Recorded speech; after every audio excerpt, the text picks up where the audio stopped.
बिस्मिल्लाहिर्रहमानिर्रहीम, अस्सलाम वालेकुम। पाकिस्तान टुडे के साथ मैं हूं मंसूर आजम काजी।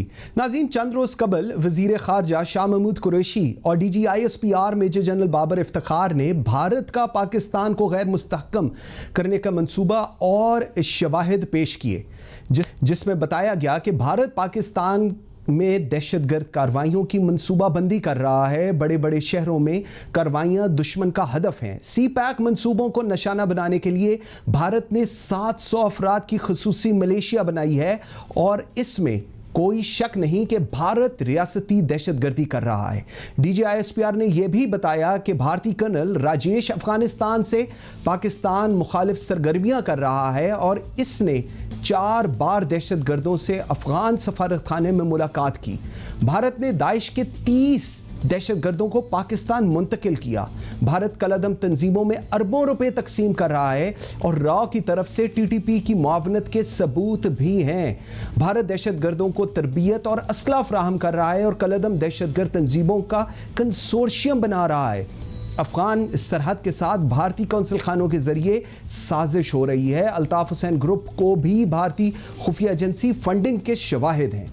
पाकिस्तान में अदम इस्तेहकाम पैदा करने के लिए उलमा कराम इन लोगों का हदफ हैं। बलूचिस्तान में इंतशार के लिए $30.5 मिलियन दिए। कराची स्टॉक एक्सचेंज हमले में भारतीय बारूद खुदकुश जैकेट्स इस्तेमाल हुई। मुख्तलिफ शख्सियात पर हमले। पेशावर एग्रीकल्चर यूनिवर्सिटी APS हमलों में रॉ मुलव्वस थी। पाकिस्तान ने दुनिया को हिंदुस्तान के खिलाफ सबूत पर मबनी डोजियर मुहैया कर दिए हैं।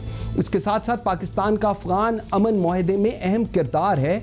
हाल ही में वज़ीर आज़म इमरान खान का पहला एक रोज़ा दौरा अफगानिस्तान हुआ, जिसमें सबसे अहम नुक्ता यह था कि अमन की शुरुआत अफगानिस्तान के अंदर से होनी चाहिए और दहशतगर्दी किसी के हक में नहीं।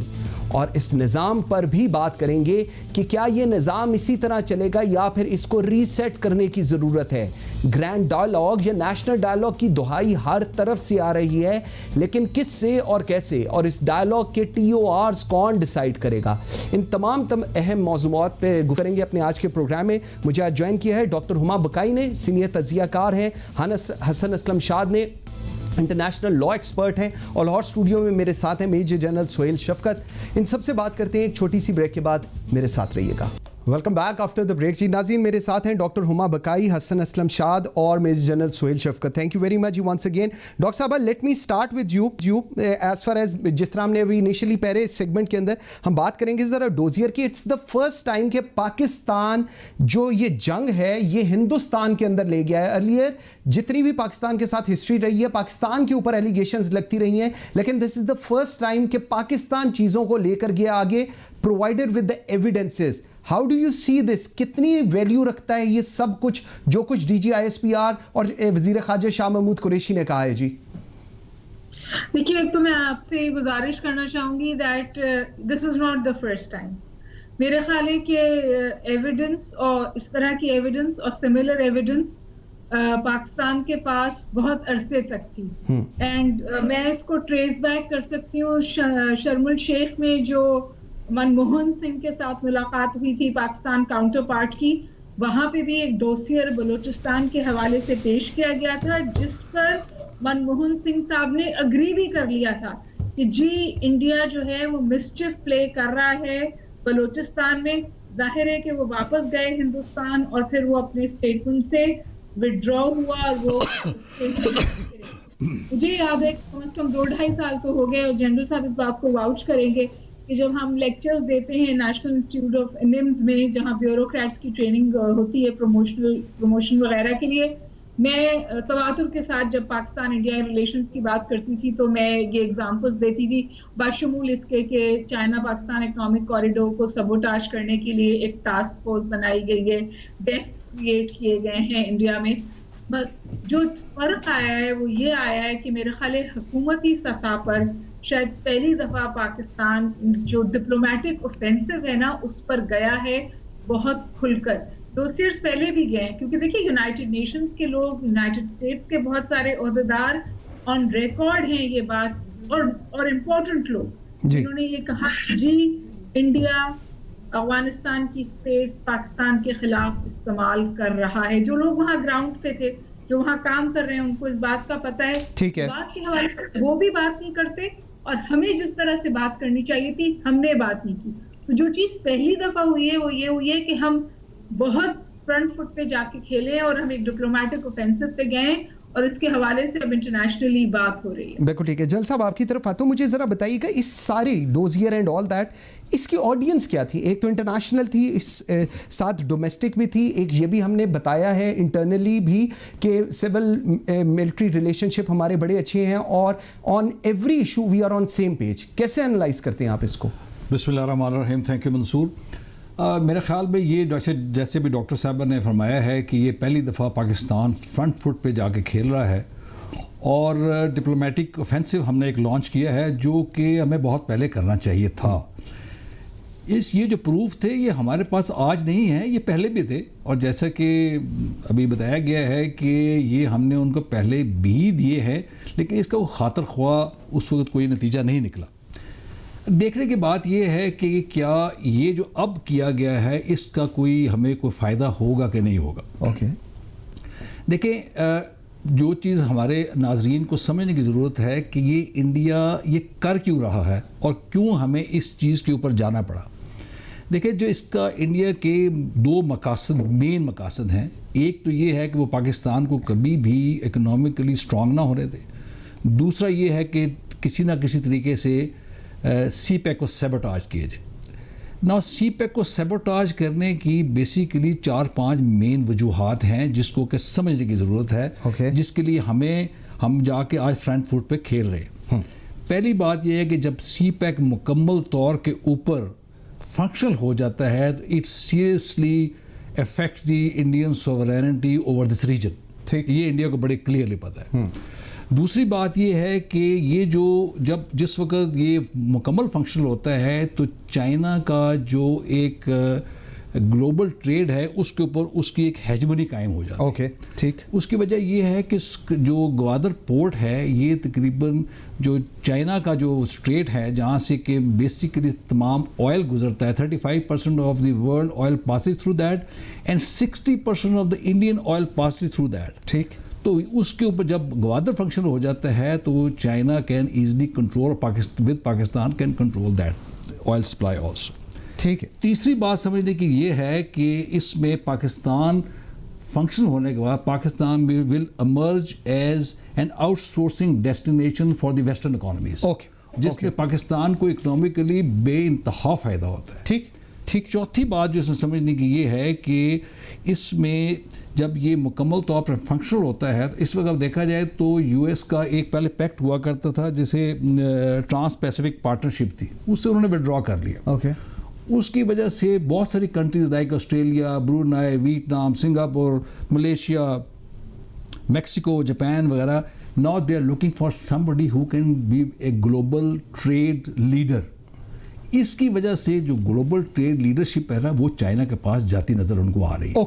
ठीक। जिसकी वजह से America through India is trying to sabotage. ठीक हो गया। मुझे एक चीज़ और मैं आपको बताता हूँ। पांचवी चीज़ ये है कि एक अमेरिकन ने एक टर्म कॉइन की थी Chinese string of pearls basically, और ये अक्सर जो डिफेंस एनालिस्ट हैं इनके इंडिया के ये इस्तेमाल करते हैं।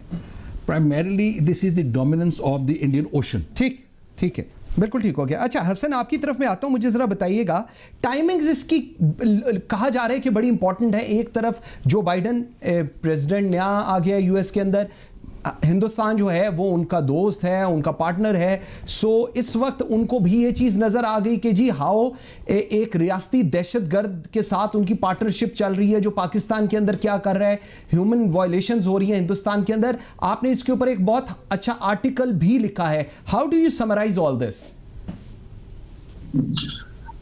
देखिए मंसूर, सबसे पहली बात तो जो अभी कही गई है अभी वो यही है कि ये जो एविडेंस है इसकी ये पहले से कलेक्ट हो रही थी और ये आज ये प्रोसेस शुरू नहीं हुआ, ये प्रोसेस बहुत अरसे से चल रहा था। इसकी जो टाइमिंग है मेरे ख्याल में वो बहुत इंपॉर्टेंट है क्योंकि अब पाकिस्तान ये मैसेज देना चाहता है एक ग्लोबल ऑडियंस को कि we will not sit back and take the punches from India, we will take the war to India's domain.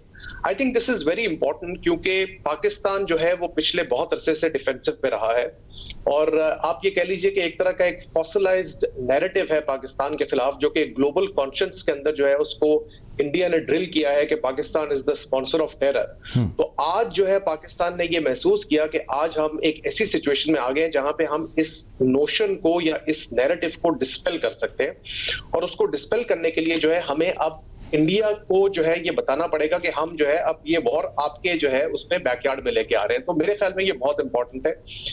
दूसरी इसकी सिग्नलिंग ऑफ कोर्स जो है वो पाकिस्तान जो है वो अमेरिका को भी कर रहा है, इसके अलावा ग्लोबल मुल्कों में भी कर रहा है। देखिए, एक चीज आपने जो अभी कही कि जी इसका क्या असर होगा, मेरे ख्याल में इसका असर जो है वो लॉन्ग टर्म होगा। हमें ये एक्सपेक्ट नहीं करना चाहिए कि हमारी एविडेंस की वजह से जो अमेरिका है उसकी जो अलायंस है इंडिया के साथ वो ब्रेक हो जाएगी, या यूरोपियन कंट्रीज जो है वो मिलिट्री जो टेक्नोलॉजी बेच रहे हैं इंडिया को वो बंद कर देंगे। ऐसा नहीं होगा। लेकिन हम जो है हमने अपनी ये जो हमारी जो रिस्पॉन्स है इसकी वजह से हमने आज दुनिया को ये शो कर दिया है कि इंडिया का जो सारा जो एक स्टोरी लाइन थी, जो उनका नैरेटिव था, वो झूठ पे मबनी है। बिल्कुल। अब इसको आगे लेके हमें जाना पड़ेगा। हमें यूनाइटेड नेशंस की जो डिफरेंट सिक्योरिटी काउंसिल की रेजोल्यूशंस हैं, फॉर एग्जांपल 1373 और उसके अलावा एक और रेजोल्यूशन है 1566 गालबन, जिसके अंदर काउंटर टेररिज्म के खिलाफ जो एक बैनुल अक़वामी जो इक़दामात हो रहे हैं, उसके अंदर हमें अब फोर्सफुली जो है दुनिया को बताना पड़ेगा कि इंडिया को भी आप उसी तरह काउंटर करें जिस तरह इंडिया ने हमें काउंटर करके फैटफ की लिस्ट के अंदर लैंड किया था। बिल्कुल ठीक है। ये जो एक वॉर है अब हमें नेक्स्ट लेवल पे लेके जाने पड़ेंगे। बिल्कुल ठीक है। व्यूअर्स, एक छोटी सी ब्रेक लेते हैं। जब हम ब्रेक से वापस तो डॉक्टर हुमा बकाई से ये जो एविडेंसेस हैं ये पाकिस्तान कहां तक लेकर जा सकता है, इस पे बात करेंगे। मेरे साथ रहिएगा। Welcome back after the break. जी डॉक्टर साहब, मुझे जरा बताइएगा, पाकिस्तान ने जो एविडेंस दिए हैं, by name Pakistan as a state has mentioned the terrorist outlets which India is sponsoring as state in Pakistan. Along with it, कहां पर इस डोजियर को कितना इफेक्टिव होगा? जिस तरह अभी आप पहले भी बात कर रही थी कि पाकिस्तान ने पास्ट में भी प्रोवाइड किए हैं, प्रैक्टिकली पाकिस्तान इसको कहां तक लेकर जा सकता है और इसका जो रिजल्ट है वो हम क्या एक्सपेक्ट कर सकते हैं? जी देखिए, मैं एक बार आपके इस सवाल को जोड़ना चाहूंगी आपके पिछले सवाल से, जहां आप कह रहे थे कि टाइमिंग क्या है। Exactly. मेरा ख्याल है कि टाइमिंग एक्सट्रीमली इंपॉर्टेंट है, और टाइमिंग जुड़ी हुई है हमारे इस डिप्लोमेटिक ऑफेंसिव पे जो हम गए हैं। उसकी सबसे जाहिर अहम वजह तो ये है कि we have to give India taste of their own medicine. ये जो टॉक्सिक नैरेटिव उन्होंने पाकिस्तान के हवाले से बिल्ड किया था, उसको काउंटर करने की तो जरूरत है ही। लेकिन अभी मोर रिसेंटली उन्होंने एक बार फिर पाकिस्तान पे इल्जाम लगाया कि जी कश्मीर में जो टेररिज्म है वो पाकिस्तान से स्पॉन्सर हो रहा है, बिल्कुल वेरी रिसेंटली। दूसरी बात ये कि जो पाकिस्तान उन कोशिशों का हिस्सा है अफगानिस्तान में हसूल अमन के लिए, उनको आप देखें कि तवातुर के साथ सबोटाज करने की कोशिश की जा रही है। ग्राउंड पे अफगानिस्तान में बहुत वायलेंस है। आज भी रॉकेट फायर हुए हैं काबुल में। और इम्पोर्टेंट था कि डोसियर इस वक्त आए ताकि हम उन स्पॉयलर्स की निशानदेही कर सकें जो अफगानिस्तान में अमन के हामी नहीं हैं, और इस बात से भी नाला है कि पाकिस्तान की जो अहमियत है या जो पाकिस्तान फैक्टर इन हुआ है इस पूरे इंटरनेशनल सिक्योरिटी मैट्रिक्स में। उससे भी ज्यादा अहम बात मैं आपसे गुजारिश करूं वो ये है कि जो चेंजिंग गवर्नमेंट है यूनाइटेड स्टेट्स में, जो बाइडेन की हुकूमत है, उसका जो थ्रस्ट है वो इस खित्ते में कुछ हद तक वही रहेगा, लेकिन उसमें तब्दीली भी आएगी। और उसमें सबसे बड़ी तब्दीली आएगी कि जो बहुत प्रोएक्टिव कॉन्फ्रंटेशन में था अमेरिका चाइना के साथ, जो प्ले आउट होता था इस खित्ते में, वहां से वो एक्टिव कंपटीशन में जा रहा है। और ये बात मैं क्यों कह रही हूँ, मैं आपको दो ऐलानात बता दूं जो इस बात को सपोर्ट कर रहे हैं। पहली बात ये कि चाइना के प्रेसिडेंट ने ऐलान किया है कि वो उस ट्रेड फ्रेमवर्क का हिस्सा बनने जा रहे हैं जो ओबामा एडमिनिस्ट्रेशन ने शुरू किया था, उसको दोबारा एक्टिव किया जा रहा है, और वो एशिया में और साउथ एशिया में और सेंट्रल एशिया में डेवलपमेंट का काम करेगा। इसी तरह एक और बहुत बड़ा एशियन रीजनल ब्लॉक बना है जो फिर यहाँ पे काम करेगा। उसमें इंडिया ने अपने आप को हिस्सेदार नहीं बनाया है। इंडिया के अंदर ये बहुत शोर है, इंडिया ये क्यों नहीं कर रहा। और तीसरी बात ये कि जो ज़ल्मी खलीजाद हैं, उन्होंने अभी अनाउंस किया है developmental project in Pakistan south Asia, बिलखुसूस पाकिस्तान, अफगानिस्तान और यूक्रेन। ये तमाम बातें इस बात की अक्कास हैं कि अमेरिका का जो थ्रस्ट है वो कॉन्फ्रंटेशन से कंपटीशन कोऑपरेशन की तरफ चला गया है। और ऐसी सूरत हाल में पाकिस्तान को बहुत जरूरत है प्रोएक्टिव डिप्लोमेसी की, अपना नैरेटिव इन करने की और इंडिया के प्रोपेगेंडा को काउंटर करने की। मेरे ख्याल है कि जो टाइमिंग है इसको बेइंतहा अहम है, क्योंकि इसको बहुत स्मार्ट डिप्लोमेटिक फुटवर्क की जरूरत है हमारी तरफ। ठीक, जल साहब, जिस तरह अभी डॉक्टर हुमा बकाई कह रही हैं, और मैं बिल्कुल आप उनकी बात ठीक है, हिंदुस्तान का मीडिया काफ़ी खबरें चला रहा था। मैं कल सुन रहा था DGMO जो है इंडिया के, लेफ्टिनेंट जनरल परमजीत सिंह, उन्होंने कहा जी भारतीय मीडिया झूठी खबरें चला रहे हैं, हिंदुस्तानी फौज ने आज़ाद कश्मीर में कोई फौजी कार्रवाई नहीं की। ये बिल्कुल अभी जिस तरह डॉक्टर साहब कह रही है। सर, अफगानिस्तान थोड़ा सा आगे चलते हैं। अभी प्राइम मिनिस्टर का पहला 2.5 साल बाद ये पहला विजिट था, मेडन विजिट था, और मेंड करने की कोशिश की गई हैं जो डिफरेंसेस थे उनको। आप शॉर्टली बताएं कैसे देख रहे हैं आप प्राइम मिनिस्टर का विजिट टू अफगानिस्तान जी? Thank you Qazi. देखिए, ये जो प्राइम मिनिस्टर का विज़िट है, इट्स वेरी इंपॉर्टेंट, टाइमिंग बड़े इंपॉर्टेंट हैं इसके, और इनका विज़िट बहुत इंपॉर्टेंट है।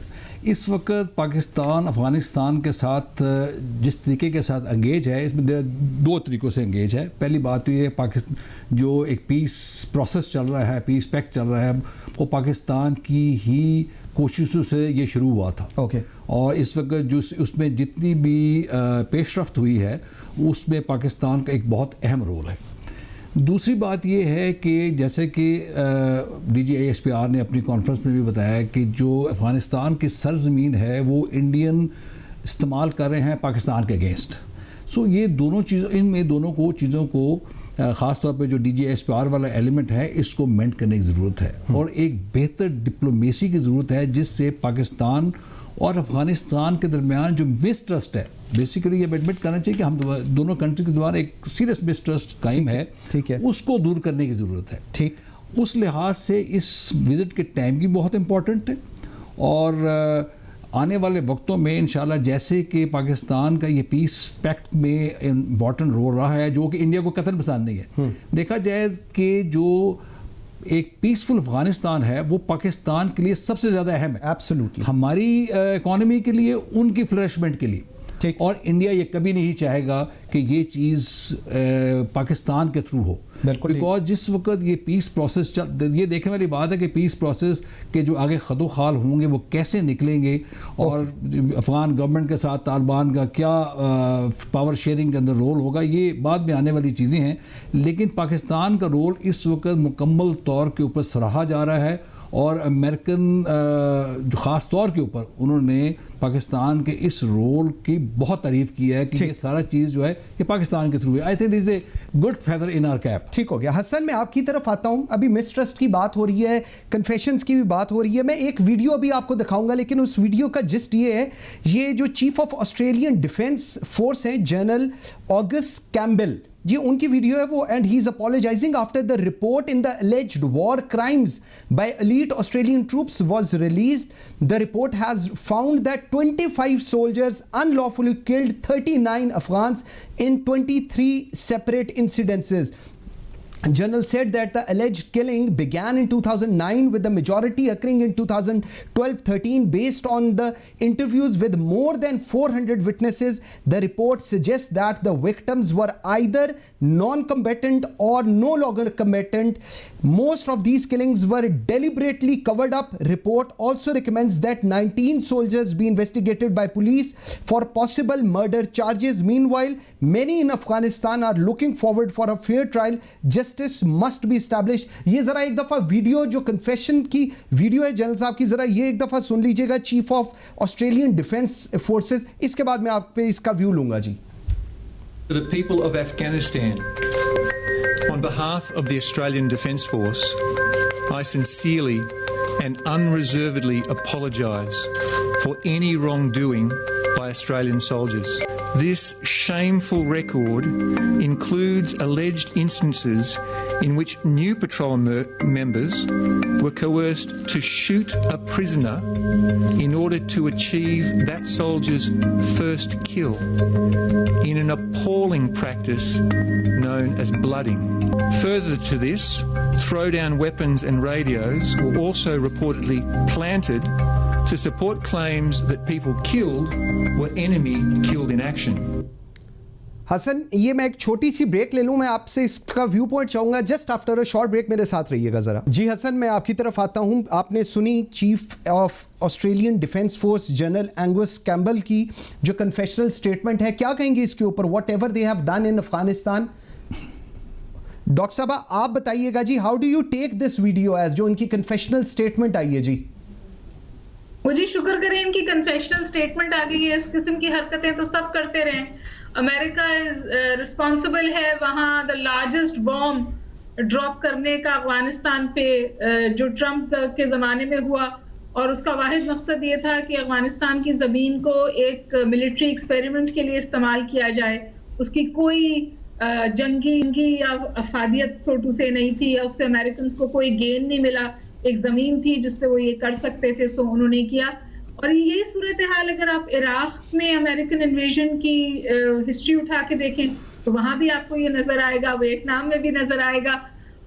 वॉर क्राइम्स के बारे में इन्होंने तो रिपोर्ट आ गई और कन्फेशन कर ली। वॉर क्राइम्स को जाके कोर्ट्स में प्रूव करना बड़ा मुश्किल होता है, इंटरनेशनल कोर्ट्स में भी, और वहां पे भी जी वही सूरत हाल है जो इंटरनेशनल रिलेशंस में हर जगह है कि जो ताकतवर मुल्क है वो तो वहां पहुंचने ही नहीं देते सूरत हाल को। अमेरिका ने अपने फौजियों को प्रोटेक्शन दी हुई है। इंडिया ने जो एट्रोसिटीज उनके सोल्जर्स कश्मीर में करते हैं उनको उन्होंने कॉन्स्टिट्यूशनल और पार्लियामेंट्री प्रोटेक्शन दी हुई है, ऐसे लॉज लाए हुए। तो देखिए ये तो एक बिल्कुल दूसरी बहस है, लेकिन ये वो समझिए कड़वा सच है या वो बदशक्ल चेहरा है हमारे यहाँ सो कॉल्ड ह्यूमैनिटेरियन लॉ का, जो एग्जिस्ट ही नहीं करता। लेकिन एक बात मैं आपसे करना चाह रही थी, जो आपने अभी बात की इमरान खान साहब के दौरे की। मेरा ख्याल इमरान खान साहब का ये दौरा बहुत अहम था, क्योंकि ये दौरा इस वक्त हुआ जब ग्राउंड पे अफगानिस्तान में वायलेंस बहुत बढ़ा हुआ है। अमूमी तौर पे अगर आप हमारे ताल्लुकात देखें तो जब अफगानिस्तान में ग्राउंड पे वायलेंस बढ़ता है तो पाकिस्तान और अफगानिस्तान के ताल्लुकात खराब हो जाते हैं। और वो कुल्ली तौर पे इसको पाकिस्तान की जिम्मेवारी सौंपते हैं इसके ऊपर। यानी वो समझते हैं कि पाकिस्तान जो है वो इस वायलेंस को अफगानिस्तान में स्पॉन्सर कर रहा है। इस डोसियर को इस वक्त प्रेजेंट करना बहुत ज्यादा स्ट्रैटेजिक एविडेंस के साथ इमरान खान साहब का वहां जाना और उनका इतना वहां पे अच्छा इस्तकबाल होना इस बात का अकास है कि जो हमारे ताल्लुकात हैं अफगानिस्तान पे वो बेहतर फुटिंग पे आ रहे हैं। ठीक हो गया। इंटरनेशनल कम्युनिटी ने भी इसको अप्रिशिएट किया है। हसन मुझे किया है, यूरोपियन यूनियन ने किया है। जहां पर इस दौरे के हवाले से थोड़ी समझिए स्केप्टिसिज्म है या नेगेटिविटी है, वो हमारे नेबर इंडिया है, क्योंकि वहां पे ऐसी बातें खोलकर सामने रखी गई हैं जिससे इंडिया का मकरू चेहरा एक्सपोज होता है। देखो हसन, मुझे जरा आपके पास में आता हूँ। हसन मुझे ज़रा बताइएगा, ये जो अफगान ओन्ड प्रोसेस है, ये चीज़ प्राइम मिनिस्टर ने भी वहाँ कही कि जी अगर अफगान पीस प्रोसेस होना चाहिए but it should be owned bye Afghanistan, इसको आप कैसे देखेंगे? देखिए मंसूर, अफगानिस्तान जो है वो एक बहुत ट्रैजिक मुल्क रहा है हिस्ट्री में, और जो एक बुनियादी वजह रही है अफगानिस्तान के अंदर इतने सिविल वॉर की, वो यही रही है कि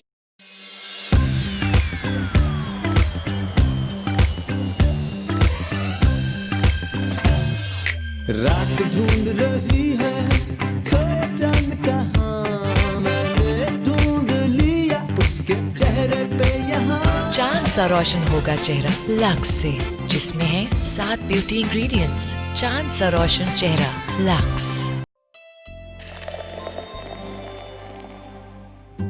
अच्छा सर, जी कोई बात नहीं, वो मीटिंग कैंसिल हो गई है तो चाय चल जाएगी। पेश है नई ब्रुक बॉन्ड सुप्रीम, जो दे ऐसा सुनहरा रंग के देखते ही दिल में उतर जाए। फेयर एंड लवली का नया नाम glow and lovely. Fair and lovely अब ग्लो एंड लवली। क्यों? क्योंकि निखार से बढ़कर मिलेगा HD ग्लो।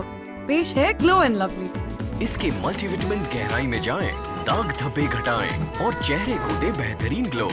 अब हर चेहरा करे ग्लो। Glow and lovely.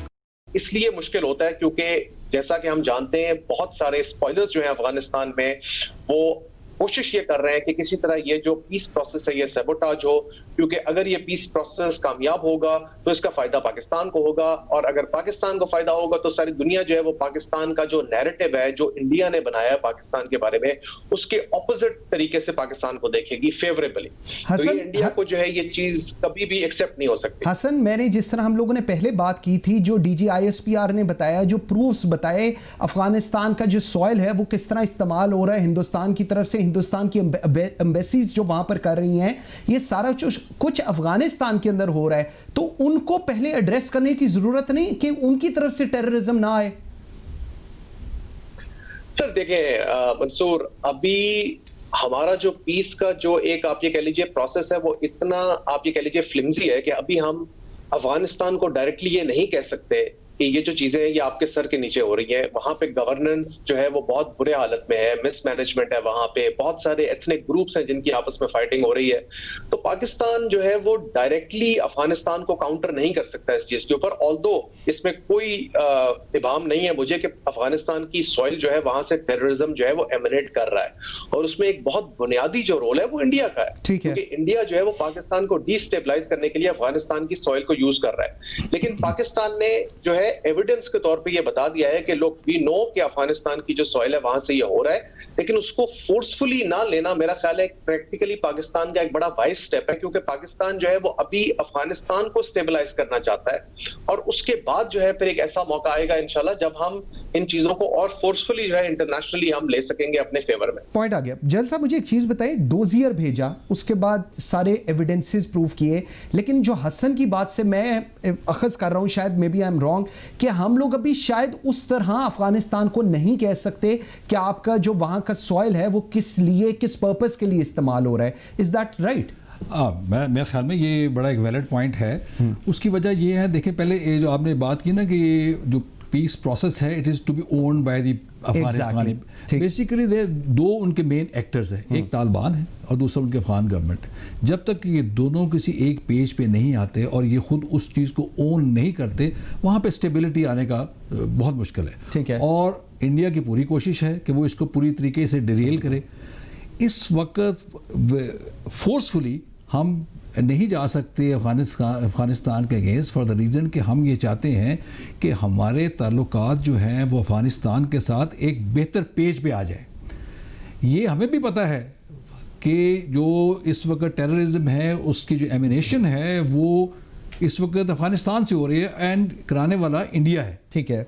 इसके अलावा और भी बहुत सारे एक्टर हैं जो कि इसके अंदर इन्वॉल्व हैं, हम सब जानते हैं उस चीज़ को, लेकिन इस चीज़ को लेके हम अफ़गानिस्तान के साथ अपने ताल्लुकात ख़राब नहीं करना चाहते।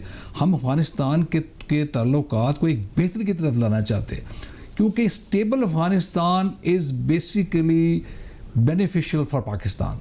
ठीक, अफगानिस्तान स्टेबल होता है, पाकिस्तान के अंदर स्टेबिलिटी ऑटोमेटिकली आ जाती है। ये हमारा शुरू से यही स्टांस रहा है कि अफगानिस्तान के साथ हमारे ताल्लुकात एक ऐसे बरादराना होने चाहिए कि ना हमारी तरफ से उधर कुछ जा सके या वो हमें ब्लेम कर सके, ना हम उनको ब्लेम। ठीक, बिल्कुल ठीक हो गया। हमारे पास टाइम थोड़ा रह गया जी। डॉक्टर साहब मैं आपसे अगला जरा सेगमेंट करूंगा, जरा क्विक क्वेश्चन आंसर। एक नेशनल डायलॉग की बड़ी बात हो रही है और कहा भी जा रहा है कि जी बात होनी चाहिए, तमाम स्टेक होल्डर्स की बात होनी चाहिए। डॉक्टर साहब कैसे बात होगी, कौन TOR सेट करेगा, किस तरह सारे एक पेज पर आएंगे, एक टेबल पे बैठेंगे? शॉर्टली जरा मुझे बताइएगा इस पे जी। कि बातचीत तो उस वक्त हो सकती है ना कि जब बातचीत करने के लिए फरीक जो हैं वो विलिंग हो, या आपको फरीकैन की बिहेवियर से इस बात की इशारा मिले कि वो डायलॉग की तरफ जाना चाहते हैं। मुझे तो वो इशारा ना हुकूमत की तरफ से नजर आता है और ना ही मुझे वो इशारा जो है वो ऑपोजिशन की तरफ से नजर आता है। ये तो एक कॉन्फ्रंटेशनल मोड में है और उस कॉन्फ्रंटेशनल मोड में मैं एक और बात बहुत लम्हा फ़िक्रिया है मेरे लिए, और वो ये है कि देखिए जमहूरियत का हुस्न जो है वो प्रोटेस्ट भी है, जमहूरियत में इन तमाम चीज़ों की इजाज़त भी होती है, लेकिन अगर आप इस पूरी हुकूमत को अपोज करते करते रियासत का नुकसान करने लगे ना, Absolutely. तो फिर ठीक। सोचना चाहिए। हसन, मुझे और एक मेरा चीज ख्याल है कि इस वक्त रियासत का नुकसान। जी ठीक हो गया। हसन, शॉर्टली बताइएगा, ये जो सिविल मिलिट्री रिलेशन है, क्या ये मिसकैलकुलेटेड है, यहां पर उसका कोई और मतलब अखज किया जाता है? शॉर्टली बताइएगा जरा। सॉरी मंसूर, मुझे आपका क्वेश्चन समझ नहीं आया, दोबारा रिपीट करेंगे? सिविल मिलिट्री रिलेशन को आप कैसे अखज करते हैं? बिकॉज मेरे ख्याल में कई मिसकैलकुलेट हो रहे हैं सिविल मिलिट्री रिलेशनशिप का जो वर्ड है, क्या कहेंगे इस पे? देखिए जी, मेरे तो ख्याल में पहली दफा पाकिस्तान की जो सिविलियन लीडरशिप है और मिलिट्री लीडरशिप है वो एक पेज पे है।